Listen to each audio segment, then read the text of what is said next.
We are back with some more Dolphins franchise, and we have wrapped up our very first free agency window.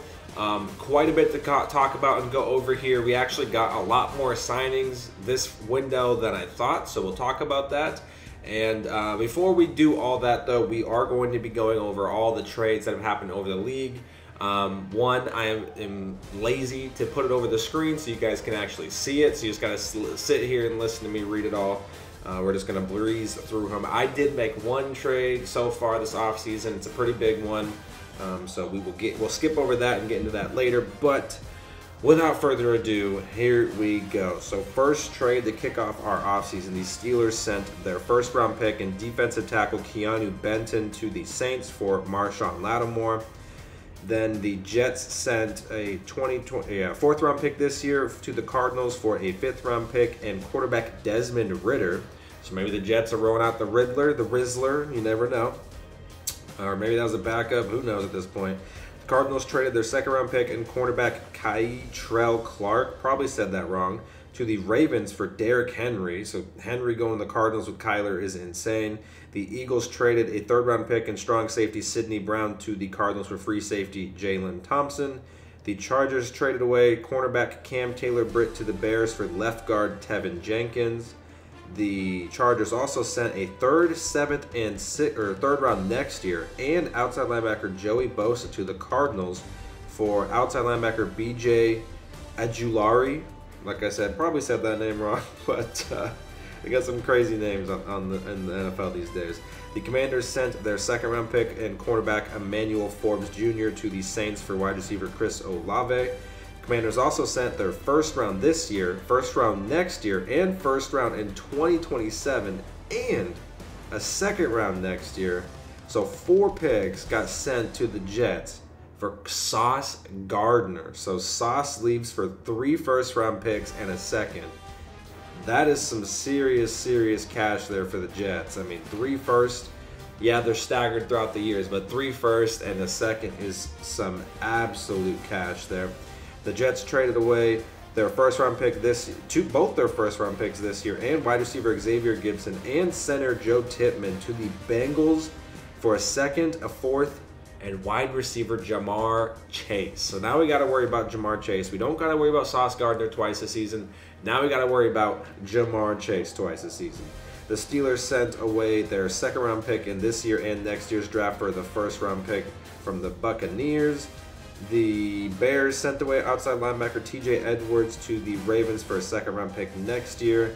The Giants sent away Kayvon Thibodeau to the Raiders for a second and third-round pick. So that is all of the trades that have been made so far.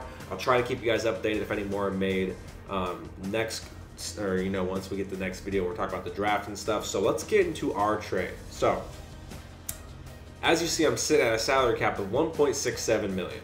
And as you guys have seen, if you've watched the whole first season, I've showed you multiple times that I had negative $20 million in cap space. So I was not able to re-sign anyone. That's the only reason why I traded away Javon Holland, because I wanted to at least gather something for him, because Madden doesn't have comp picks, so there's no reason to keep players. I wanted to at least get something. We got we get a second round pick. It's something. We can't sign him. So I made this trade under the impression that I was still going to be heavily in the negative in the cap space, okay? And made the deal before we even got into free agency. Once, the Super Bowl's over, I made the deal. Now, if I'd known what I've known now, I think I still would have made the deal, because you can see it right here. Defensive pass yards a game. We were 30th. So it's not like the man Jalen Ramsey was doing much help for me anyways. Okay, clearly, because we were so bad. I know my safeties weren't that good, but we weren't that best anyways. And we're going to have to re-sign him later down the road anyways. And even if I wanted to trade him later down the road, not many people are going to want him, okay? Because he's going to be even older. So I traded away Jalen Ramsey. I had no one really even offer me anything, which was a little unfortunate. I thought maybe, but then Sauce Gardner probably gathered a lot of the attention because he's much younger. He can grow and you can have him forever pretty much in this franchise. So it's understandable why not much traction was gained on Ramsey, but I needed to clear up cap space, and moving his contract would have helped tremendously. Now, as we advanced to the free agency stage, I had 13 million. Or like it was like 10 or 13 million, I can't remember. Around there. I've capped to spend, so I don't know. I didn't do anything. I don't know what happened. I don't know if there was a bunch of dead cap hit or something, dead money that when we rolled over to the free agency period, it all just disappeared. I have no idea. So with the trade going through, I think I was sitting at around 32, 33 million able to spend this offseason. So that was interesting. Getting rid of Ramsey, and all of a sudden I mean, 33 million is not that much, but it's enough to, you know, at least try to get some talent. And yeah, so we traded away Jalen Ramsey, and it was to the Chargers. He was the only person that wanted him. He just is coming off of a 17-0 season and winning the Super Bowl. He wanted Ramsey, and you know what? I had to do it. I had to do it. I'm sorry. We had to. He was the only one there, and I had to clear up some cap space, and I think we got a fair offer for him. We gave away Ramsey, and we acquired the Chargers' first-round pick in this year's draft, so 32, so we have another first-round pick, and we acquired their fourth-round pick this year, so another mid-round pick, and we acquired a lineman because we need lineman help, and it's a very solid lineman, too. He's 25 years old, Zion Johnson. I think he's under contract for 2 more games, or 2 more seasons, I believe. Let me double check. Yeah, so he's on a cheap deal, 2 more seasons. He's young. He's 25. We could re-sign him easily headed into when he gets to that point. And this just really helps the offensive line. He's an 80 overall. The morale's got him at 82, but he's an 80 overall. The blocking is very good. The impact blocking is very good. And I think the interior side of our offensive line was the weakest. Austin Jackson has actually developed pretty solid for me as I looked at it, my right guard, so I'm not too worried about that. I was really worried about my left guard and my center, especially with Isaiah Wynn leaving. We needed a left guard, and I think this man is much better than Isaiah Wynn. So I really like this deal. I free up space, although Ramsey's a good player. He's getting older, but I free up a ton of space. I get another new starting offensive line on the left guard spot, and we acquire a first-round pick and a fourth-round pick to help rebuild the defense, because, you know, the defense is probably going to have a lot of rookies. We got a lot of draft picks, so I'm hoping we can hit on quite a bit of players and really revamp the defense quickly with some rookies. So that's kind of the goal, and I'm excited to see how the O-line plays out. I still think we should draft a center. If we don't, is Aaron Brewer the worst thing in the world? No.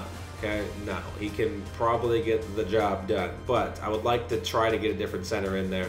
Other than that, our offensive line is looking much better. With the new left guard, obviously, we got Armstead here at a 91. We got the new left guard up to an 82 with the morale boost. Austin, like I said, he's actually developed decently. He's at an 80 right now. Then Patrick Paul has developed pretty good, too. He's at an 83. So the line is getting it better. We got a better left guard, and if I can hit on a rookie center that's solid, I think our offensive line will take a massive leap and should get us where we want to be, because the offensive line was not that good. So now getting into our offseason here, like I said, I had about $33 million to spend. And this was a pretty good free agency class, I'll be honest. There was actually a lot of decent, good players out there that, and being in Miami, everyone wants to play with me. So there was green interest meters just everywhere. So we'll go through some of the top guys and all that in a second. I'm going to go over my signings.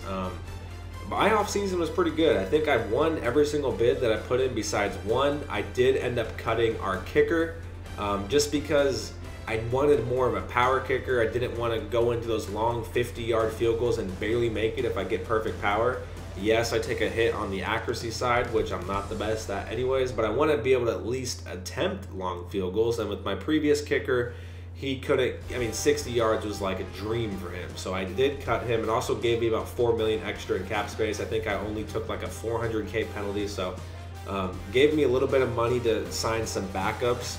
That way I don't have to worry about addressing a backup position, in the draft. Because like I said, I want a lot of these, like first through fourth rounds, I want a lot. I'm hoping a lot. I can hit on almost all of them. And a lot of those guys will probably be starters. If I can get like a center, and the rest I'm just spamming defense. We're going to be getting all kinds of defense. So the offensive side I'm not too worried about. We got great skilled position players. Like I said, we just traded for left guard, so that's filled already. So I think the draft is mainly defense, so that's why I got a lot of picks to try to revamp the defense. So yeah, headed into the thing, like I said, there's a lot of good players that you see here. There was one main player that I thought could really help set the tone for the defense that I really wanted, and I was the only one that bid on him, and it's none other than my man Dre Greenlaw, 4-year deal. I think it was like 13 mil a season, which really isn't too bad. What was it? Yeah, that's showing the total, but I think it was around like 12 or 13 million a season for him, which I would gladly take. He's 28. He's right in the middle of his prime. He's an 88 overall, and he is a monster. Okay, we are losing one of our starting middle linebackers in Anthony Walker. I think that's who we lost. And I think we also lost David Long too. We lost a lot of linebackers, so it's just Jordan Brooks, and that's pretty much it.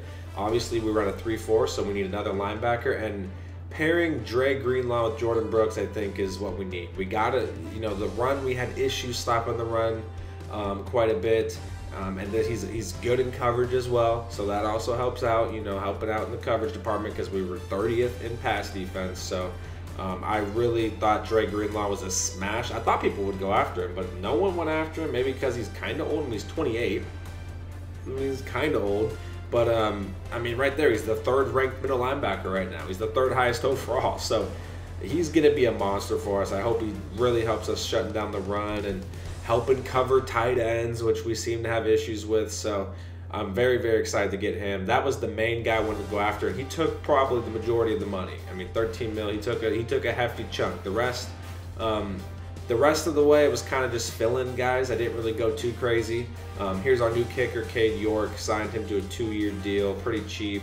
We'll see how he goes. He had 6 more kick power. My old previous kicker had 91. The kick accuracy is quite a bit less. I think it was like 5 less than my older one. My last season's kicker. I'm blanking on his name for whatever reason. Oh, Jason Sanders. That was his name.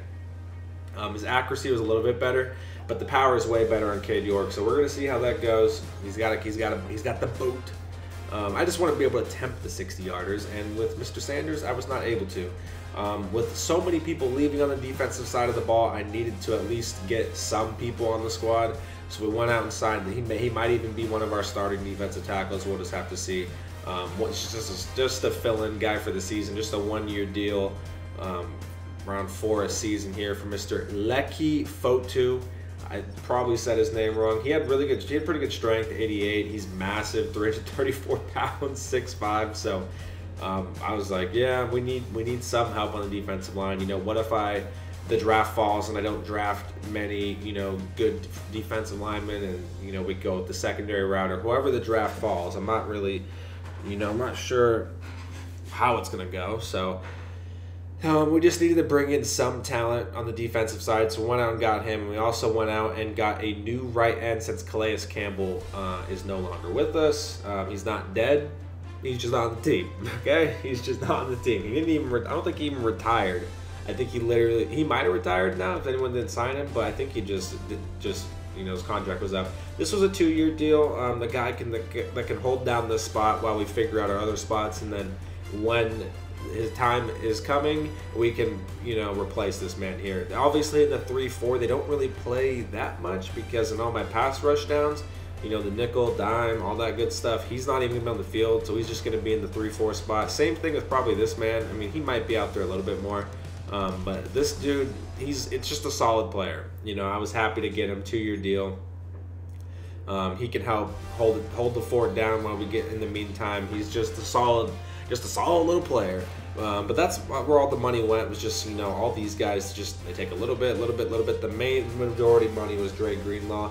I could have, skipped over Dre Greenlaw and then got instead of a 72 defense tackle, we got like a 76 and like a 75, kind of a little bit more mid guys. But I thought going after a bigger name on the defense and a better player right now would really help. And he's 28, 4 years takes him to 32. That's perfectly fine. He can play until he's 32. Linebackers, they age fine. It is what it is. And then the rest was just backups. I just needed backups, so I just went a cheap contract. We got Deion Bush, free safety, backup free safety. Needed 2 backup left tackles, so hopefully my tackles don't get hurt because we got bums out here. We got Mr. Ricky Lee on the right side and Ethan Greenidge on the left side. I just didn't want to have to waste any of my picks getting a backup tackle when they're not going to play at all because both my tackles are good. So I didn't want to waste a pick on it. You know, even like a 6th rounder. This draft class is always the most important in our Madden cycles because you got so many times. So you got probably, let's see, last year we went 5 seasons. I mean, most of our Madden leagues, we go like 5 to 6 seasons. So the first draft class is very, very important because you got the most time to play with those players. So I didn't really want to waste it on a backup player. I'm just going to try to hit on as much quality players as I can. So that's where these 3 were, just backups, just get it over with, get the backups in. All of these guys will all start. You know, I'm okay with this offseason. We didn't have much money. We did not have much money at all. We got a new kicker, we got a new starting defensive tackle and right end, and then we got a monster in the middle to pair with Jordan Brooks. So I am very, very happy with that. I'll show you guys the top 100 players, just breeze through them. There was some good players. Trey Smith, I really was interested in, but he was wanting so much money. And we had limited money, so I was like, I'm not going to go after him. Nick Chubb went to Dallas. Trent Brown to the 49ers. DeMarcus Lawrence went to Chicago. Keenan Allen to Dallas. Dallas actually signed quite a bit of players. Debo went to Chicago. Amari Cooper to the Chargers. Amari Cooper went to the Chargers, dude. The Chargers team is pretty loaded. And he got Cameron Hayward. And he's got Ramsey. Good Lord. He's run out of money. Surely. Justin Simmons went to the Jets. Chase Young to the Patriots. Jeez, my division's loading up on loot. What's up with that, man? Mike Williams to Detroit Lions. Jalen Warren didn't even get signed. Connor Williams to the Bucks. He's still playing in Madden, but he retired in real life, which is just crazy. But as you guys see, there was some actually pretty good players here in this draft class or this free agency pool. I was actually surprised. I wasn't expecting to see a lot of running backs. Always hit our free agency pool. A lot of people don't pay them, so I wasn't surprised to see the running backs because they're always pretty good. But seeing a young right guard, he's 26, 91 overall. I was like, damn. Surprised to see that because those usually get locked up pretty quick. But that is that for the free agency period. Let me know what you guys think, how we did down below the drafts. Let's see the video. This video is coming out probably on a Saturday. Our draft will be tomorrow then as this video is released because we're drafting on a Sunday. So I would expect the draft video here in the next couple days. Since we made the trade, I will show you guys the recap. I believe we have 10 picks now, which is just fantastic. We have 2 first-round picks, 2 second-round picks. We skipped the 3rd, unfortunately. 2 4ths, 2 5ths. Then we skipped the 6th, and then we have 2 7ths. So these from the 4th, what is this? 6 picks right here. The first 6, I gotta hopefully, if I can hit on 4 or 5 starters ready right away, like I think that's a dub. Especially these first 4, I gotta hit on these first 4. I mean, I know they're later 1st and 2nd-round picks, but that still could be a very quality player that we can develop and turn into a monster. So hopefully those first 4 we can hit. If you enjoyed this video, make sure to subscribe, like, and comment. I'll see you guys in the next one.